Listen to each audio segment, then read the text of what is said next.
สุดได้បងอันนี้ยังมีประเภทลานเกาแผมลานเกา95ปกหอมนี่นะបងประเภทนี้คือมาสรีថ្មីបងមួយចុច28គឺផ្លាយពីអដងដែលអដងវាមកមាន1.24 1.32អីចឹងណាបងអានេះមកផ្លាយ1.28ហើយទៅប្រភេទដែកនិយាយទៅដែកហ្មងបងនិយាយទៅស្អាតខ្លាំងហ្មងឡាននេះគេធ្វើទៅថ្នាំគេមកគឺដិតជាមួយនឹងឡានហ្មងសាច់ក្រាស់ៗលើវាមើលទៅលក្ខណៈថាដឹងថាឡានដែកហ្មងណាបងប្រភេទទំហំនេះគឺបងឲ្យអូនគាត់កាន់លេងតាមខ្លួនបានឬគាត់ទៅខែឬគាត់ទៅណាដាក់តាមកាបូបអីបានអញ្ចឹងណាបងចាហើយពេលនៅខាងក្រោមនេះបងយកទៅគេមានកន្លែងដាក់ថ្មទូចំនួន3កូន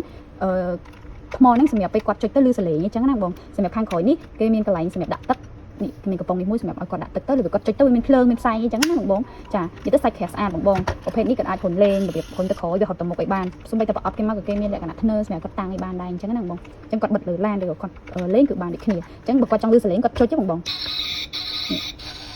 ខាងក្រោយនេះពេលបងវាមានផ្សែងដាក់ទឹកនេះចាក់ដាក់ទឹកបងនិយាយទៅពេលយើងចាក់ទឹកវាមានផ្សែងមិនយើងចាក់បន្តិចដែរតែវាទឹកទៅវាអត់ចេញផ្សែងអញ្ចឹងនេះហើយពណ៌គឺលក្ខណៈដេញពណ៌ក្រហមខៀវស្អាតណាបង